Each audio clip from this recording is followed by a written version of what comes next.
श्री स्वामी समर्थ मित्रांनो, घरात negative energy असल्याचे 8 लक्षणे. घरातील प्रत्येक व्यक्तीला सतत आळस व थकवा येतो. कोणत्याही कामात मन लागत नाही. शरीरात ऊर्जा म्हणजे एनर्जी नसल्यासारखं होतं. अगदी गळून गेल्यासारखं वाटतं. 2. मनात सतत वाईट विचार येतात. अनेकदा जीवन संपवावे असं वाटतं. 3. घरात सतत तोटे आणि नुकसान होते. कोणत्याच कामामध्ये यश मिळत नाही. 4. घरातील साहित्य सतत तुटफूट होते. म्हणजे TV, fridge, washing machine, mixer अशी इलेक्ट्रॉनिक साधने वारंवार खराब होतात. 5. घरातील व्यक्ती सतत आजारी पडतात. हे आजारपण औषध उपचार घेऊनसुद्धा लवकर बरे होत नाहीत. 6. विनाकारण एखाद्या गोष्टीची सतत काळजी किंवा चिंता वाटत राहते. पुढे जाऊन त्याचे रूपांतर डिप्रेशनमध्ये होते. 7. काम शेवटच्या टप्प्यात अटकते किंवा होता होता राहून जाते. एखादी चालून आलेली संधी आश्चर्यकारकरित्या हातातून जाते. सतत वाईट स्वप्न पडतात. 8. घरात कुणीतरी असल्याचा भास होतो. घरामध्ये निगेटिव्ह एनर्जी आहे की नाही हे कसं ओळखावं? एक काचेचा ग्लास घ्या. त्यामध्ये पिण्याचं पाणी भरा.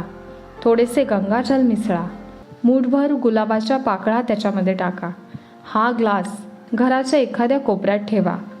म्हणजे कोणाला दिसणार नाही असा ठेवा. 24 तासानंतर ग्लासमधील पाण्याकडे निरखून पहा. जर पाण्याचा रंग गुलाबी अथवा लाल झाला असेल तर घरात निगेटिव्ह एनर्जी आहे.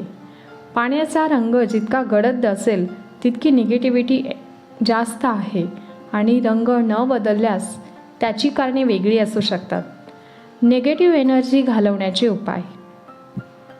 1. घराचा मुख्य दरवाजा नेहमी स्वच्छ ठेवा. फरशी पुसण्याच्या पाण्यात चमचाभर खडे मीठ टाकून फरशी पुसा. खडे मीठ म्हणजे मोठे मीठ.